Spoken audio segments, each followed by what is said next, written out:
लावण्यं परमाद्भुतं रतिकला चातुर्यमत्यद्भुतं कान्तिकापि महद्भुता वर्तनो लीलागतिश्चाद्भुता दीर्घभङ्गी पुनराद्भुताद्भुतमं यस्यास्मितं चाद्भुतं साराधाद्भुतमूर्ति अद्भुतरसं दास्यं कदा दास्यति।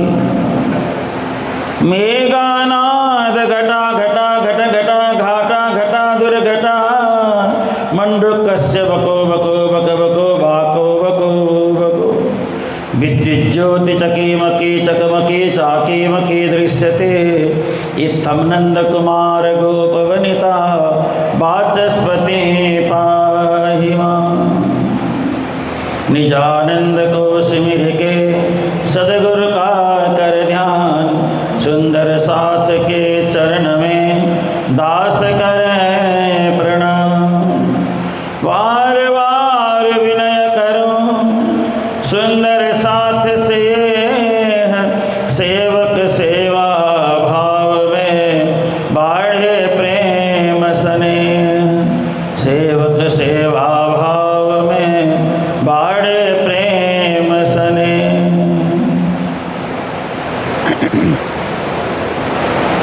श्रीमद्भागवत के परम पावन व्यासासन पर विराजमान परम पूज्य परम सम्माननीय अनंत श्री विभूषित श्री श्री 108 पूज्य स्वामी श्री सदानंद जी महाराज, इसी तरह से श्रीमद् तारतम सागर वाणी के सामने विराजमान वाणी के रस मर्मज्ञ वाणी के एक एक शब्दों को अपनी सरल शैली में पिरो करके सुंदर साथ को श्रवण कराने वाले परम पूज्य श्री 108 पूज्य श्री मोहन प्रियाचार्य जी महाराज, मेरे सन्निकट में बैठे हुए प्रणामी समाज के जाने माने विद्वान गौ सेवक संतों के प्रति प्रेम और करुणा की भावना रखने वाले और श्री कृष्ण प्रणामी पीताम्बर पीठ आसाम रामसाली से पधारे हुए परम पूज्य श्री 108 पूज्य नारायण स्वामी जी महाराज, यहाँ पर मंच पर विराजमान श्रीमद् भागवत कथाकार भजन गायक परम आदरणीय श्री रवि कांत शास्त्री जी, उनके सन्निकट बैठे हुए हमारे ढोलक मास्टर साहेब और हमारे परम आदरणीय श्री महेश जी अग्रवाल और उनके सभी बंधुगण, आप सभी माताएं बहनें सुंदर साथ जी, आप सभी के चरणों में इस दासानुदास का करबद्ध कोटि कोटि प्रेम प्रणाम। आज से 42 साल पहले का वह दिन याद करिए। आज ही के दिन सदगुरु श्री मंगल गुरु जी महाराज अपने परम धाम सिधारे थे। वो दिन आज ही था 42 साल पहले। ये तो बड़ा अच्छा है, आज 1 तारीख भी है और 4 दिन बाद गुरु जी को जब समाधि वेदी में विश्राम कराया गया वह दिन था बुद्ध पूर्णिमा, और आज दोनों दिन एक ही साथ तैयार है। आज 1 तारीख भी और बुद्ध पूर्णिमा भी है। 42 साल कैसे गुजर गया, गुरु महाराज के बगैर हमने कैसे गुजारा, ये हम ही जानते हैं। उनकी छवि तो ऐसे याद आती है जैसे प्रातःकाल निकलने वाले सूर्य को हम कभी भूल नहीं सकते, रात्रि को निकलने वाले चंद्रमा को कभी हम भूल नहीं सकते। ऐसे धरती से अस्त हुए गुरु महाराज के उस दिव्य मुखार बिंद को हम कभी भूल नहीं सकते। आज हम जो भी हैं दुनिया में, हम यहाँ मंच पर बैठे हैं, इसके अतिरिक्त और भी गुरु महाराज के अनेक शिष्य हैं, जो भी हैं उन्हीं की कृपा से हैं, उन्हीं के कृपा प्रसाद से हैं। आज यहाँ पे ये विशाल मंदिर है तो उन्हीं की कृपा से। आज यहाँ पे आप सब विराजमान हैं, कथा रस का आस्वादन कर रहे हैं, ये भी उन्हीं की कृपा कृपा से संभव है। बिन गुरु कृपा कुछ भी उपलब्ध नहीं है, कुछ भी प्राप्त नहीं हो सकता है। आज उनकी कृपा हम पर ऐसे बरस रही है जैसे आषाढ़ के महीने में मार्ग में चलते हुए भूखे प्यासे को एक गिलास पानी मिल जाए, उसी से व्यक्ति तृप्त हो जाता है। ऐसे उनकी कृपा की बरसात हम सब पर बरस रही है। और यह पावन भूमि जहाँ ये दिव्य मंदिर की संरचना हुई है, ये भी गुरु महाराज की कृपा प्रसाद का एक फल है। तो हमें कभी कभी अनुभव कर लेना चाहिए, आज हम गुरु महाराज की गोदी में बैठे हैं, उनके लाड़ में बैठे हैं, उनके स्नेह में बैठे हैं, उनके प्रेम में बैठे हैं, उनके करुणा में बैठे हैं, उनके मैत्री में बैठे हैं। और आज ही के दिन बुद्ध पूर्णिमा, भगवान बुद्ध का जन्मदिन भी है। देखिए कितना पावन पल है, कितना पावन क्षण है। और दोनों महापुरुषों ने नेपाल की भूमि को पावन बनाया। दोनों का जन्म नेपाल में नहीं हुआ। आप कभी ये समझ बैठे हैं गुरुजी मंगलदास जी का जन्म नेपाल में हुआ, बुद्ध का जन्म नेपाल में हुआ। नेपाल की भूमि को उन्होंने पवित्र बनाया। महापुरुष जिस भूमि पे प्रकट होते हैं वह भूमि पावन होती है। जन्म लेना तो एक माध्यम है, एक कारण है, लेकिन भूमि को पावन बनाने के लिए संतों का धरती पर आगमन होता है। ऐसे महापुरुष जन्म नहीं लेते हैं, अवतार ग्रहण करते हैं। तो आज हम गुरु महाराज मंगलदास जी को अनंत अनंत बार याद कर रहे हैं, उनको अपने स्मृति पटल में रख करके उनका ध्यान धरते हैं। और आज परम धाम में गुरु महाराज हम सभी को यहाँ बैठे हुए देख करके प्रसन्न होंगे, गदगद होंगे, आनंदित होंगे। मेरे शिष्यों के माध्यम से आज भी धर्म प्रचार का डंका बजाया जा रहा है, धर्म ध्वज को लहराया जा रहा है। ऐसी अनुभूति गुरु महाराज आज भी कर रहे होंगे। और यह पावन घड़ी, यह परम पुण्यमयी घड़ी हमारे सामने समय उपस्थित हुआ है। एक छोटी सी बात श्रीमद् भागवत की मैं आप सभी को सुनाऊं। भगवान कृष्ण ने माखन चोरी किया, ऐसा भागवत में कहीं भी नहीं आता है। भागवत में कहीं भी किसी भी श्लोक में भगवान ने माखन चोरी का एक श्लोक भी नहीं है। अगर कहीं आपको एक श्लोक मिले तो मुझे भी बता देना, मुझे भी पता चले कम से कम। एक भी श्लोक में भगवान कृष्ण ने माखन चोरी किया ऐसी घटना है ही नहीं भागवत में। आप मुझे बताएं, अपने इष्टदेव को, श्री कृष्ण किसके इष्टदेव हैं? सुखदेव भगवान के इष्टदेव हैं। तो इष्टदेव को, अपने भगवान को, अपने ईश्वर को कोई चोर बोलेगा? बोलेगा नहीं बोलेगा? आप दो देवियाँ यहाँ बैठी हैं हमारी, आप सब भगवती स्वरूपा हैं, देवियाँ हैं, क्या कभी आप अपने पति को चोर बोल सकती हैं? बोल सकते हैं? नहीं बोल सकते हैं। अगर बोल सकते हैं तो बोल के दिखाओ अपने पति को मेरा पति तो चोर है। एक बार बोल के तो दिखाओ, हिम्मत है? नहीं है। तो अपने इष्टदेव भगवान श्री कृष्ण को भगवान सुखदेव कैसे चोर बोल सकते हैं? आप विचार करो, चिंतन करो। कृष्ण ने भागवत में चोरी किया ऐसा एक भी श्लोक नहीं है, क्योंकि मैंने भागवत के 3000 श्लोक कंठस्थ कर रखे हैं। एक नहीं, 2-3 हजार श्लोक, कहीं भी एक भी श्लोक में नहीं आया है। तो आपको बड़ा अचंभा लगेगा, फिर भागवत में माखन चोरी की बातें कहाँ से आती है? ये कौन सुनाता है? ये कहाँ से सारे प्रसंग आता है? ये भागवत को छोड़कर के अन्य ग्रंथों में लिखा है। पद्म पुराण में, ब्रह्म वैवर्त पुराण में, अन्य सारे पुराणों में आता है, लेकिन भागवत में कहीं भी नहीं है। हाँ, 3 श्लोक आया है भागवत में, 3 श्लोक आया है भागवत में, जो आपकी जानकारी के लिए मैं बता रहा हूँ। वैसे तो आप भागवत सुनते सुनते सब बुढ़े बुढ़ियाँ हो गई है। भागवत सुनते सुनते बुजुर्ग हो गए, दांत गिर गए, है ना? राधे राधे बोलते बोलते जो जीवा से दांत में टक्कर मारते मारते दांत ही गिर गए। कृष्ण कृष्ण बोलते समय जो दांत में टक्कर लगता है ना जीवा से, लगता नहीं लगता है, तो ठोक ठोक करके दांत गिरा दिया। लेकिन हमें ये बात समझना होगा, हम दांत नहीं तोड़ रहे हैं, लेकिन जीवा बार बार लगती है ना दांत में, तो बेचारा दांत को दर्द तो होता ही होगा, और दांत बेचारे गिर जाते हैं, नए लगा लेते हैं हम फिर, है ना? तो भागवत में एक दो तीन श्लोक आता है। एक दिन की बात है, गोपियों ने आपस में बैठ कर के मंथन किया कि भगवान श्री कृष्ण बहुत दिन से हमारे घर में आए नहीं हैं, तो ऐसा क्या किया जाए कि श्री कृष्ण के दर्शन भी हो जाएं और उनके घर देखने का मौका भी मिल जाए। सब गोपियों ने आपस में सलाह किया। सलाह करने के बाद गोपियों की एक टीम बन गई और उन सब गोपियों ने विचार किया, चलो आज मैया यशोदा के घर जाते हैं, घर जा कर के कुछ उलाहना देते हैं और कन्हैया के दर्शन भी कर लेते हैं। ऐसा सोच करके गोपियों ने ये सारा उधम रचा। कृष्ण ने चोरी नहीं की, गोपियों ने ऐसा उधम रच करके फिर यशोदा मैया के घर में जा करके कहने लगे, हे यशोदा मैया, बत्सान मुंचन हमारे घर में आकर के तेरे बच्चे ने बछड़े खोल दिए। तो यशोदा मैया ने कहा, कब? क्वचित समय, जब मन करे तब आकर के बछड़ा खोल देता है। तो क्यों बछड़ा खोलता है?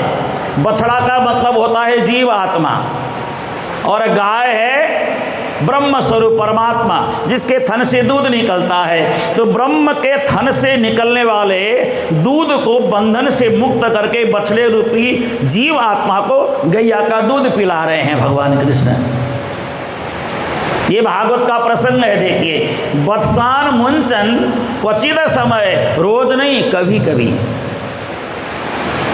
कभी कभी बछड़ों को छोड़ देते हैं और बछड़ा जा करके गैया मैया का दुग्ध पान कर लेता है। तो उन्होंने कहा, उनके पर क्रोध दिखाओ। यशोदा मैया ने कहा, क्रोध दिखाओ, तुम तो बड़ी बड़ी हो, क्रोध करो बच्चा डर जाएगा। क्रोध संजात हास, अगर हम क्रोध दिखाते हैं तो भगवान कृष्ण हंसते हुए अपना भी क्रोध उजागर, वापस क्रोध के बदले हमें क्रोध ही दिखा देते हैं। तो ऐसा करो ना, मक्खन मिस्त्री को छुपा करके रखो। तो गोपियां कहती हैं, नहीं नहीं, स्तेयम स्वादवत्यथ दधिपय कल्पित स्तेय योगई। ये भागवत का श्लोक है। स्तेयम का मतलब चोरी करना। स्तेय का मतलब चोरी।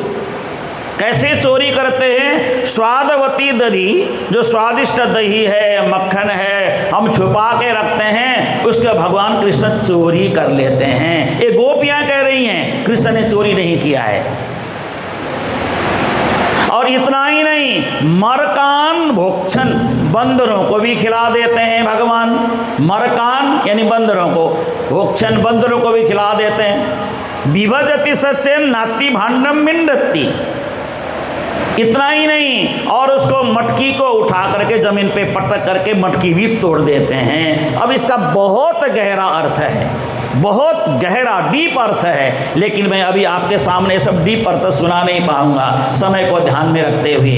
तो मटकी को क्यों तोड़ते हैं? क्या मटकी को तोड़ना आवश्यक है? मटकी को भगवान ने तोड़ा ही क्यों? तो मटकी से मक्खन निकाला, तो मक्खन तत्व क्या है? ये सब चीज़ों का बड़ा गहरा अर्थ है। इस पर मुझे घंटों इसकी व्याख्या करनी पड़ेगी, जो समय नहीं है, समय मुझे इसकी इजाज़त नहीं देता है।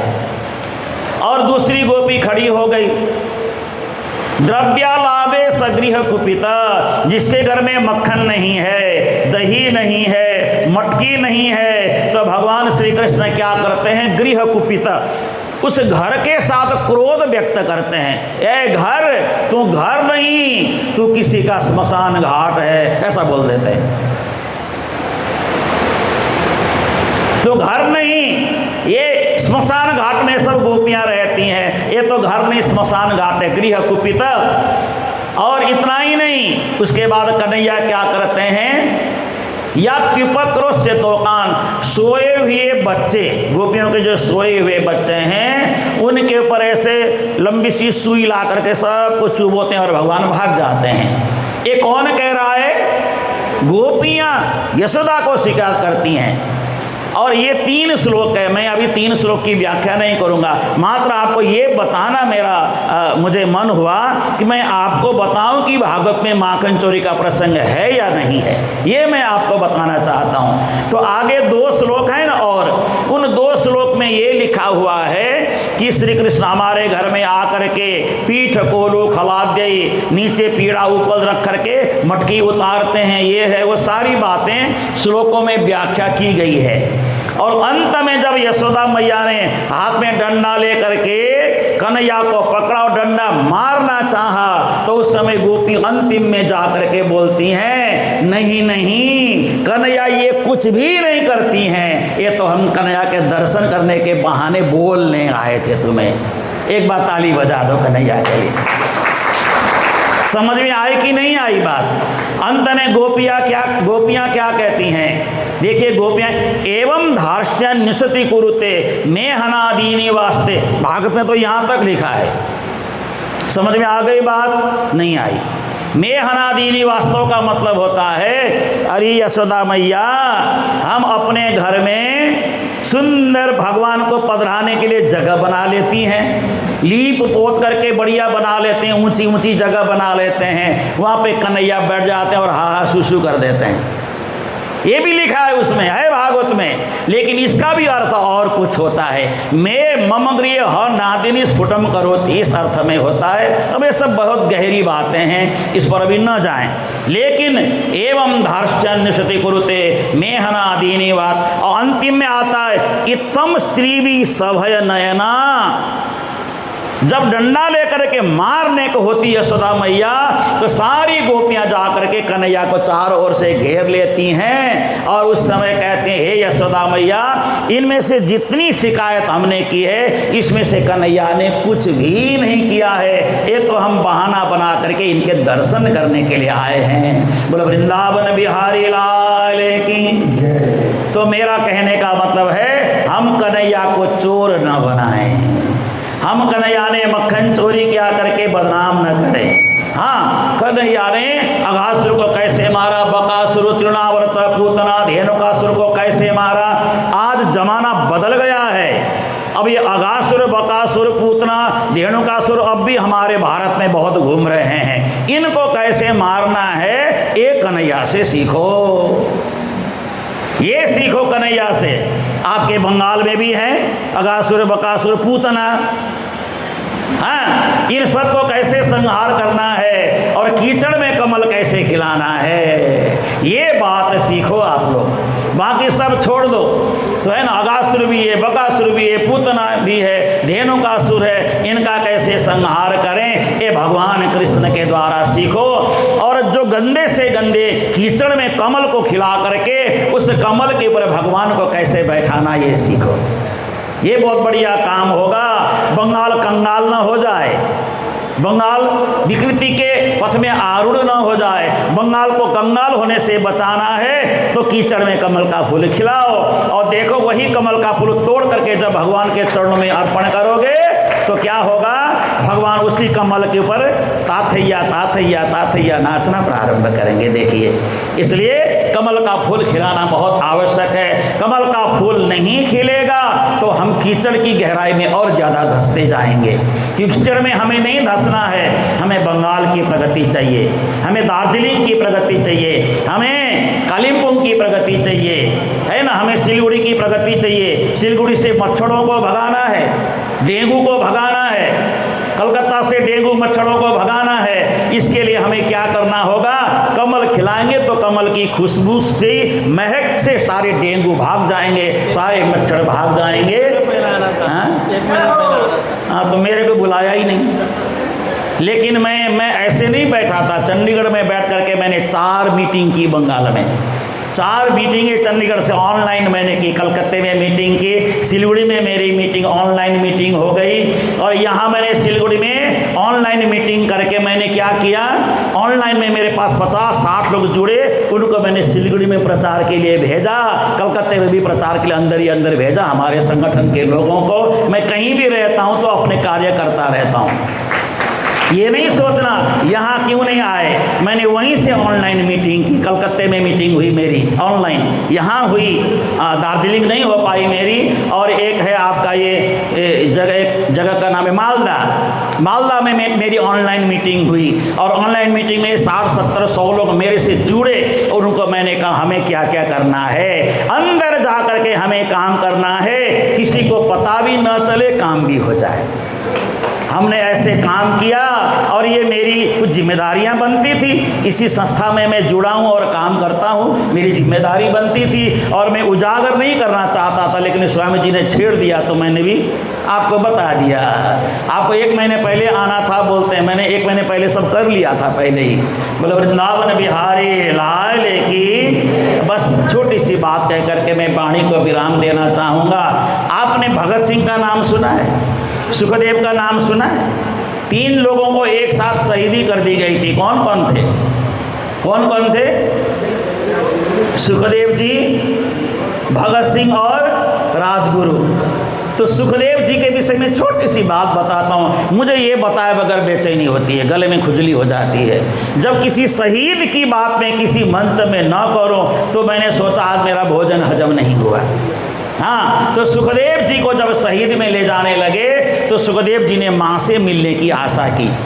मैं अपनी माँ से मिलना चाहता हूँ, और माँ से मिलने की अनुमति तो नहीं मिली, लेकिन सुखदेव जी ने का पत्र लिख करके भेजा अपनी माँ के लिए। सुखदेव जी ने पत्र लिख करके भेजा। उस समय सुखदेव की उम्र 24 वर्ष की थी, मात्र 24 वर्ष की। उन्होंने कहा कि माँ मुझे शहीद होने दो, और मुझे खुशी है कि मैं कब शहीद हूँ, कब मुझे शहीद करे, मुझे इसकी चाह है अंदर से, मैं शहीद हो जाऊँ तो मैं कैसा लगूँगा।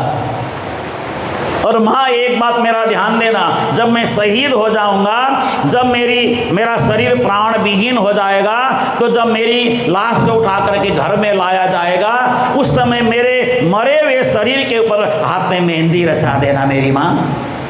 मेरे हाथ में मेहंदी रचा देना, मेरे शरीर में हल्दी मलना, मेरे शरीर में हल्दी मलना, और मेरे सिर में तेल लगा करके मेरे बालों की कंघी करना। क्या बात है, देखो कैसे कैसे लोग थे हमारे देश में, किन किन लोगों ने देश को आज़ाद किया, कैसे कैसे लोगों ने हमारे राष्ट्र को बनाया। और हल्दी मलना, और हल्दी मल करके मेरा अंतिम स्नान कराना, क्योंकि मैं मरा नहीं हूँ, मैं तो दुल्हा बन रहा हूँ। और मेरी माँ, तेरी इच्छा थी ना मेरा बेटा दुल्हा बनने पर कैसा लगेगा, मेरे सिर में पगड़ी डाल देना और मुझे बैठा करके ध्यान से देखना और मेरी बलैया लेना, कहना मेरा बेटा दुल्हा बन गया। और मैं दुल्हा बनने के बाद मैं अपने दुल्हन के पास दुल्हन को लेने के लिए जा रहा हूँ, और चीता में जब मुझे रख दिया जाए, जब आग जलाया जाए, तो उस जलते हुए आग को सोचना, वो आग नहीं, वो दुल्हन सज करके वहाँ बैठी है। दुल्हन ने मुझे गोद में लेकर के अपने परलोक ले गई, आप ऐसा सोचना। और मंगल गान गाना, मेरी चीता के चारों ओर खड़े होकर के मंगल बधाई गाना, मंगल गान गाना, जैसे बेटे की शादी में गाया जाता है। देखो कैसे कैसे लोग थे हमारे देश में। आज उनका नाम लेकर के हम अपनी जुबान को पवित्र कर लेते हैं। ऐसे लोगों का नाम लेने से हमारी वाणी पवित्र हो जाती है। भगवान का नाम जपने से जितनी वाणी पवित्र होती है, उससे 10 गुना ज़्यादा इन शहीदों के नाम जपने से हो जाता है। मुझे तो ऐसी अनुभूति होती है। तो लंबी बातें ना करते हुए थोड़े शब्दों में थोड़ी सी बातें आप सभी के बीच रखी है। परमात्मा ने चाहा तो फिर कभी मिलेंगे, फिर कभी बात करते रहेंगे, और आप सबका प्यार और स्नेह मिलता रहेगा। इन्हीं शब्दों के साथ एक गो जयकारे लगाएं। और मुझे बहुत खुशी हुई जब मैं कालिम्पोंग में एकदम हमारे महेश जी से मिला, तो महेश जी ने मेरे को कहा कि आ गए मेरे महाराज जी, आप आएंगे तो मुझे बहुत अच्छा लगेगा, मेरे सौभाग्य से आप आ गए। तो मेरा सौभाग्य नहीं, ये हम सब का सौभाग्य है, हम मिलते हैं। जब जब हम मिलते हैं तो हमें अपना बचपना याद आता है, अपना घर याद आता है, अपना स्थान याद आता है, और अपने देश और अपनी संस्कृति याद आती है। बस मैं तो इतना ही कहना चाहूँगा, हम ऐसे ही रहें, मिलते रहें, प्यार से रहें, राष्ट्र के लिए जो भी काम हो सकता है करने का प्रयास करें, गुप्त रूप से ही करें, और गौ की सेवा करने में कभी न चूकें। मैं एक ही निवेदन करता हूँ, आप घर में गाय न रखें, रखने की जगह नहीं है, लेकिन जो गाय घूमते घामते आपके घर में आए, एक गाय को रोज भोजन जरूर कराएं, उससे आपको गौशाला पालने का ही फल मिलने वाला है। वृंदावन बिहारी लाल की, श्री कृष्ण कन्हैया लाल की, श्री सद्गुरु महाराज की, श्री प्राणनाथ जी महाराज की, सर्व सुंदर साथ की। प्रणाम सुंदर साथ जी, प्रणाम। परमात्मने नमः। श्री गुरु चरण कमलेभ्यो नमः। बंदो सतगुरु चरण को करु धनि प्रेम प्रणाम। अशुभरण मंगल करना श्रीदेव चंद्र जी नाम। श्री प्राणनाथ तुम सत्य हो, तुमसे चलत जहाज। मैं अधीन करनी नहीं, बाह ग्रहे की लाज। मंगल कृष्ण प्रणाम है, मंगल धर्म प्रकाश। मंगल सुंदर साथ है, मंगल धाम उजास। मंगल सुंदर साथ है, मंगल धाम उजास। बोलो वृंदावन बिहारी लाल की, सदगुरु महाराज की, श्री प्राणनाथ प्यारे की, गुरु जी मंगलदास महाराज की, सर्व सुंदर साथ की। मीठा मीठा है मेरे श्री राज जी का नाम। मीठा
स्वामी श्री सदानंद जी महाराज, जो ज्ञान भक्ति सेवा की प्रतिमूर्ति हैं और श्रीमद् भागवत भक्ति रस से सभी को ओतप्रोत कर रहे हैं। और अभी अभी जिनको आपने सुना, चंडीगढ़ से श्री कृष्ण प्रणामी निज दरबार से हमारे बीच पधारे हुए स्वामी श्यामानंद जी महाराज, उन्होंने देश भक्ति से भरा हुआ पहले कृष्ण भक्ति की रसीली बातें, फिर देश भक्ति की सारगर्भित बातें आप सबके समक्ष रखी। और आसाम रंगशाली से श्री पीताम्बर पीठ धाम से पधारे हुए महामंडलेश्वर श्री नारायण स्वामी जी महाराज और हमारे रवि जी, पुजारी जी और आप समस्त धर्मप्राण शिरोमणि सुंदर साथ जी, माताएं, बहनें, भाइयों, सभी को कोटि कोटि करबद्ध प्रेम प्रणाम। महेश जी के इस आयोजन में उनके सपरिवार और जो लोग इस संसार से चले गए, उनकी स्मृति और उनकी आत्म शांति के लिए जो आयोजन हो रहा है, इस आयोजन में आप सभी सहभागी बने हुए हैं। देखिए, संसार में 3 प्रकार का मिलन होता है। एक परिवार मिलन, दूसरा मित्र मिलन, तीसरा संत मिलन। तीनों प्रकार के मिलन में फर्क अनुभव होता है। जब परिवार का मिलन होता है तो तुम कैसे, हम कैसे, केवल पारिवारिक बातें। बचपन में हम लोग कैसे खेलते थे, कैसे घूमते थे, कैसे हंसते थे, कैसे बदमाशी करते थे, परिवार की बातें, किसकी शादी हुई, किसकी नहीं हुई, कौन क्या बिजनेस करता है, आदि इत्यादि। केवल एक परिवार में सीमित बातें ही होती है। परिवार मिलन में चाहे 1 घंटा हो, 2 घंटा हो, 1 दिन हो, 2 दिन हो, पारिवारिक परिधि से बाहर की बातें होती नहीं, क्योंकि वो परिवार मिलन है ना। पर जहाँ पर मित्रों का मिलन होता है, आपस में जब मित्र मिलते हैं तो मित्र लोग देश की बातें भी करते हैं, राजनीति की बातें भी करते हैं, समाज की बातें भी करते हैं और व्यापार की बातें भी करते हैं, देश विदेश घूमने की बातें भी करते हैं। देखिए, मित्र मिलन की परिधि बड़ी होती है। परिवार मिलन से मित्र मिलन में और खुशी मिलती है, क्योंकि मित्रों का दायरा बड़ा होता है और मित्रों की सोच भी बड़ी होती है और मित्रों से मिलने से एक प्रकार से बहुत बड़े दायरे में, बहुत बड़े समाज में हम प्रविष्ट हो गए, ऐसा हमें अनुभव होता है। पर एक निराला मिलन, एक अलौकिक मिलन, एक दिव्य मिलन, एक अध्यात्म का मिलन, धर्म का मिलन होता है जब संत से मिलन होता है। कोई भी संत है और वो कहीं प्रवचन करने के लिए आया है, सद उपदेश देने के लिए आया है, उसको आप सुनिए। आजकल तो संतों के दर्शन के लिए जाना ही नहीं पड़ता है। आप अपने मोबाइल में कितने सारे संतों के दर्शन कर लेते हैं, कितने सारे संतों के प्रवचन भी सुन सकते हैं। जब सब संतों ने मोबाइल में, सोशल मीडिया में प्रवचन शुरू किया तो हम लोग भी घुस गए। हम लोग भी करते हैं। मैं भी 6 साल से YouTube में प्रणामी मीडिया चैनल में वाणी चर्चा करता हूँ। ब्रह्मण्य जी की वाणी विश्व को समझाने के लिए, विश्व को सुनाने के लिए प्रयास करता हूँ। पूज्य महाराज जी जूम के माध्यम से श्रीमद् भागवत की भक्ति रस का सर्वत्र प्रचार करते हैं। तो देखिए, क्या है कि संतों का मिलन क्या होता है कि आपके जीवन में संत मिलन सम सुख जग नाई, कहते ना।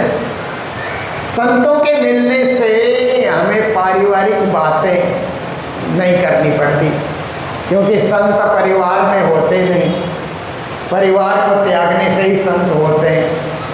फिर आप देखिए, संत मिलन होता है तो हम लोग केवल सामाजिक बातें भी नहीं करते हैं, हम धर्म की बातें करते हैं, तीर्थों की बातें करते हैं, मंदिरों की बातें करते हैं, धर्मशास्त्र की बातें सुनते हैं, सुनाते हैं। देखिए, आप खुद भी धर्मशास्त्र पढ़ सकते हैं, पर आप पढ़ेंगे तो कब पढ़ेंगे, कितना पढ़ेंगे? धर्मशास्त्रों का तो कोई पारावार नहीं है। वेदों को पढ़ेंगे, उपनिषदों को पढ़ेंगे, पुराणों को पढ़ेंगे, गीता पढ़ेंगे, भागवत पढ़ेंगे, महाभारत पढ़ेंगे, रामायण पढ़ेंगे, क्या क्या पढ़ेंगे? क्योंकि जीवन के 25 साल तो स्कूल की पढ़ाई का बोझ ही नहीं उतरता। पढ़ते चलो, एग्ज़ाम देते चलो, डिग्रियां लेते चलो, तब धर्मशास्त्र पढ़ने का मौका नहीं होता 25 साल तक। 25 साल के बाद कोई काम धंधा शुरू हो जाता है तो इतने व्यस्त हो जाते, फिर भी धर्मशास्त्र पढ़ने का मौका नहीं मिलता। और धीरे धीरे रिटायरमेंट के बाद क्या है, कुछ पढ़ने का मौका कुछ लोगों को मिलता है, परंतु रुचि संतों की संगत में जाएंगे तो पढ़ना नहीं पड़ेगा, सुनना पड़ेगा। सारे शास्त्र तो संत पढ़े हुए हैं, सारे धर्म ग्रंथों का अध्ययन उन्होंने किया है, उनकी बातें आप सुनेंगे तो धर्मशास्त्र पढ़ने से भी ज़्यादा आपको अनुभव होगा सुनने से कि सारे शास्त्रों का सार क्या है। अनंत पारम किल शब्द शास्त्रम स्वल्पम तथायुर्बहवस्स विघ्ना सारम ततो ग्राह्यम अपास्य फल्गु हंसो यथा क्षीरम वाम्ब मध्यात्। किसी ज्ञानी ने कहा कि शास्त्र तो अनंत हैं, इतने सारे शास्त्र, क्योंकि ये सनातन हिंदू धर्म तो लाखों वर्ष से ये चल रहा है। दूसरे जितने भी धर्म हैं उनका इतिहास आप देखिए तो 4000 साल से पुराना इतिहास है नहीं। दुनिया में सबसे हिंदू धर्म के बाद सबसे पुराना धर्म यहूदी धर्म को माना जाता है। उनका इतिहास 4000 वर्ष का मिलता है। ईसाइयों का इतिहास 2000 वर्ष का, मुस्लिम का इतिहास 1500 साल का।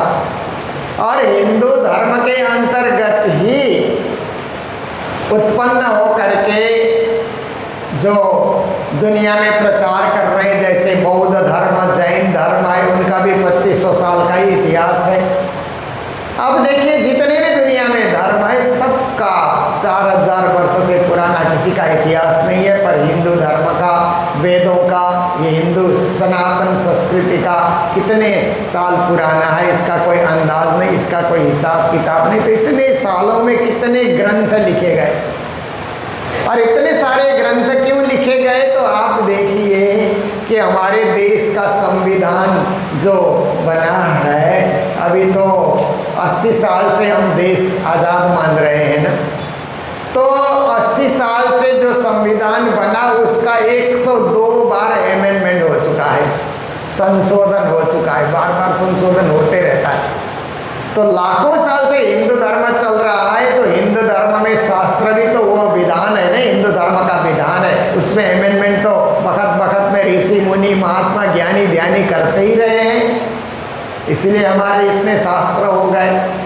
पर हमें गर्व भी अनुभव करना चाहिए कि हिंदू धर्म में इतने सारे शास्त्र है, बाकी सबके तो एक एक ग्रंथ है, परंतु हमारे पास तो सैकड़ों ग्रंथ है धर्म उपदेश देने वाले, धर्म शिक्षा देने वाले। पर स्वल्पम तथायुर्बहवस्स विघ्ना, उनको पढ़ना तो चाहिए, परंतु आयु हमारी बहुत छोटी है, 100 साल की भी आयु नहीं है, और अनेक प्रकार के जो है विघ्न बाधाएं आती है, अनेक प्रकार के रोग व्याधि भी आते हैं, पढ़ने का समय नहीं मिलता। सारम ततो ग्राह्यम अपास्य फल्गु, कहते हैं इसलिए सार सार को ग्रहण करो, सार सार को सुनो।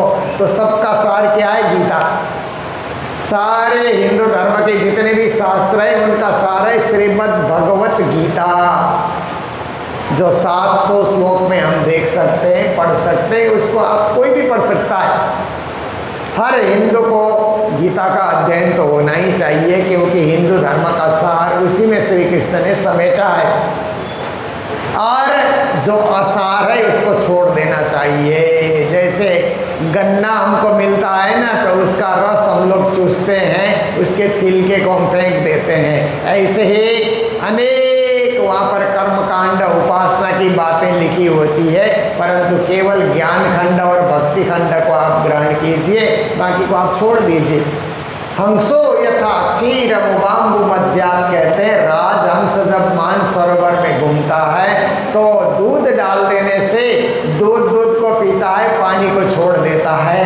ऐसे ज्ञानियों को सार सार को ग्रहण करना चाहिए, असार को छोड़ देना चाहिए।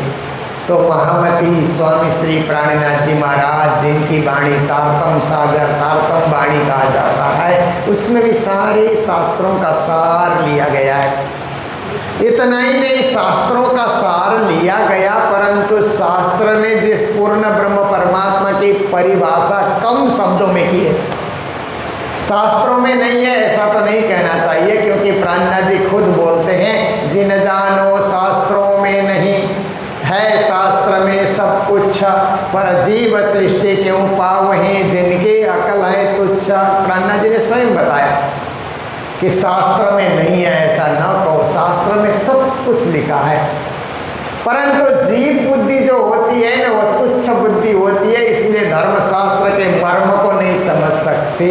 पर शास्त्रों में तो सारी शुद्धि दी गई है, सारा ज्ञान बताया गया है, सारा परमात्मा का रहस्य खोला गया है, पर उसको विस्तार से नहीं खोला गया, जिस विस्तार से प्राणनाथ जी ने खोल करके वाणी में बताया कि परमात्मा का नाम क्या है, उनका रूप कैसा है और उनका धाम कैसा है, और उस धाम में लीला कैसी होती है, ये चार चीज़ों का विशद वर्णन प्राणनाथ जी महाराज की वाणी में पाई जाती है।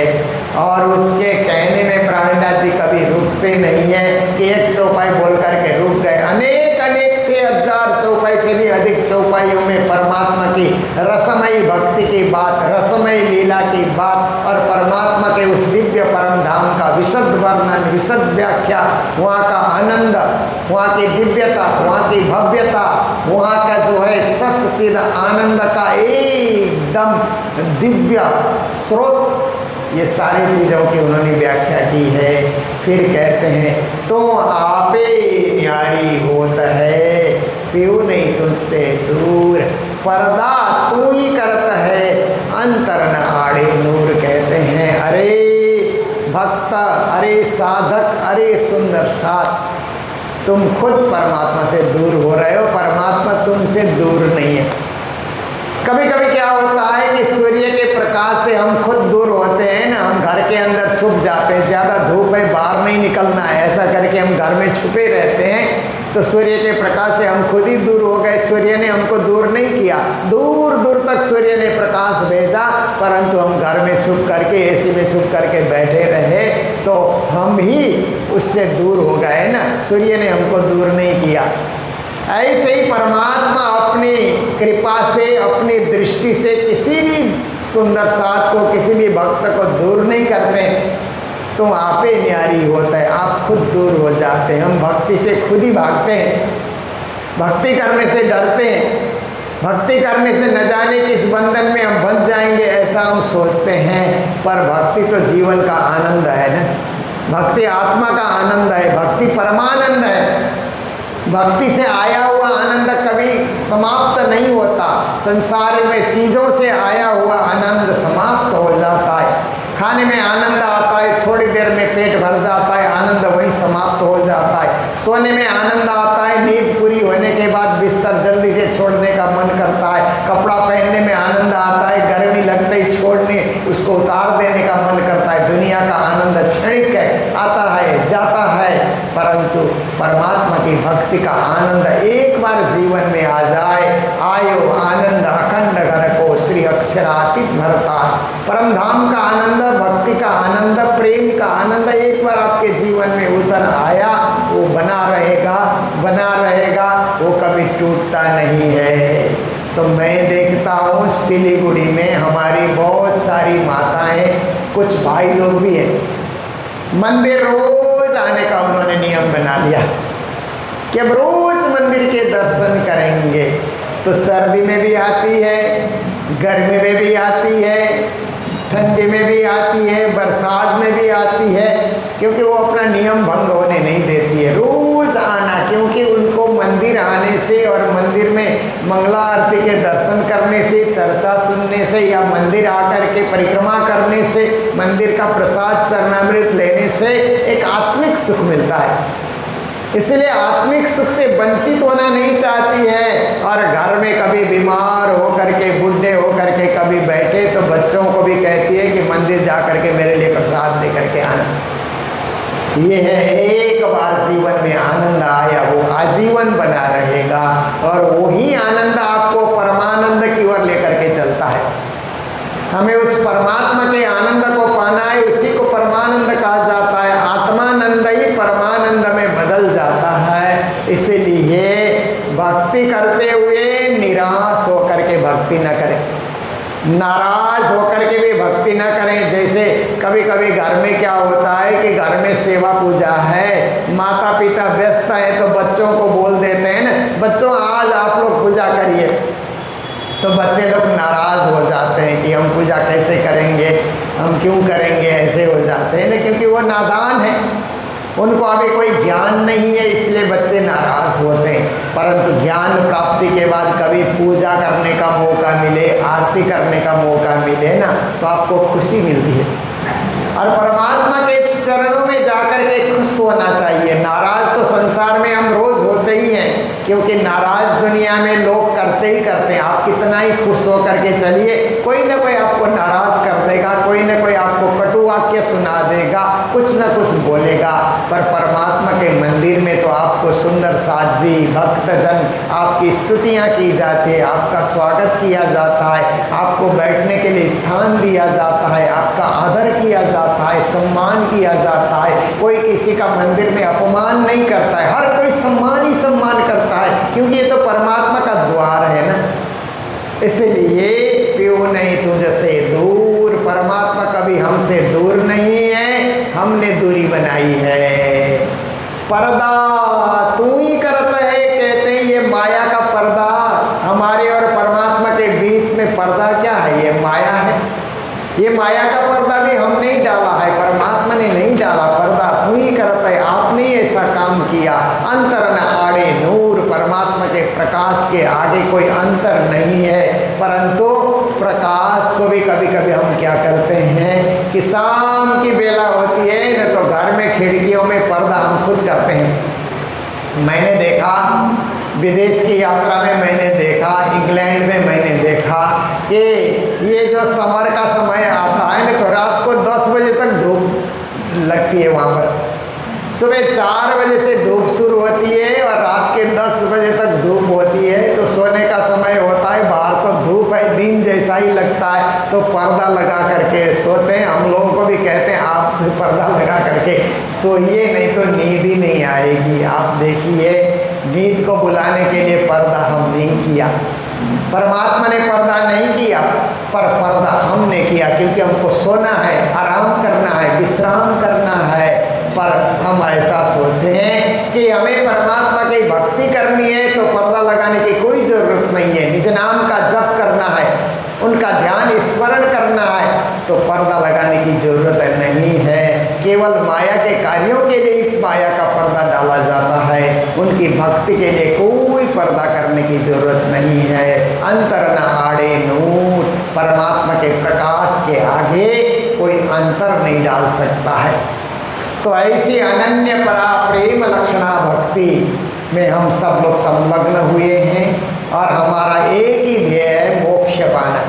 मोक्ष साधन में व परम पुरुषार्थ, दुनिया में सबसे श्रेष्ठ पुरुषार्थ है कि हम जीवन अच्छा से जिए और जीवन जीने के बाद जो मृत्यु आए उससे पहले मोक्ष हम प्राप्ति करें, हम अखंड हो जाएं, अविनाशी हो जाएं, अनंत की यात्रा हम प्रारंभ करें, ताकि आवागमन का ये झंझट हमारा छूट जाए। पुनरपि जननम पुनरपि मरणम पुनरपि जननी जठरे शयनम, ये जो कष्ट है, ये जो दुख है, इससे हम हट सकें और इससे हम निवृत्त हो सकें, इसके लिए परम धाम की भक्ति बहुत जरूरी है। ऐसे तो देवी देवताओं की भक्ति से भी मोक्ष मिलता है, परंतु वो मोक्ष आवागमन वाला मोक्ष है, क्योंकि कृष्ण ने गीता में ही कहा कि तेतम भोक्त्वा स्वर्ग लोकम विशालम क्षिणे पुण्य मर्त्य लोकम विसंति। स्वर्ग का सुख भी बहुत अच्छा है, पर पुण्य समाप्त होने के बाद फिर मृत्यु लोक में आना पड़ेगा। वैकुंठ आदि लोकेषु गमनागमनम प्रभु, वैकुंठ आदि लोकों में भी आवागमन लगा हुआ है, पर आवागमन से रहित कोई है तो वह दिव्य परम धाम, अखंड परम धाम, शाश्वत परम धाम, सनातन परम धाम, पुरातन परम धाम, उस परम धाम की भक्ति में हम सब सदा संलग्न रहें और परब्रह्म को पाने के लिए और उस मूल मिलावा को पाने के लिए सदा सदा हम लोग लालायित रहें, तो हमारी भक्ति साकार होगी, सफल होगी। तो इतना ही मैं आज रखते हैं। कल प्रातः काल भी जैसे महाराज जी आदेश करेंगे यहाँ पर कार्यक्रम होगा और कुछ वाणी चर्चा की बात आपके समक्ष रखी जाएगी। जय जयकार के साथ अभी के प्रवचन को विराम दे रहे हैं। बोलो सतगुरु महाराज की, श्री प्राणनाथ प्यारे की।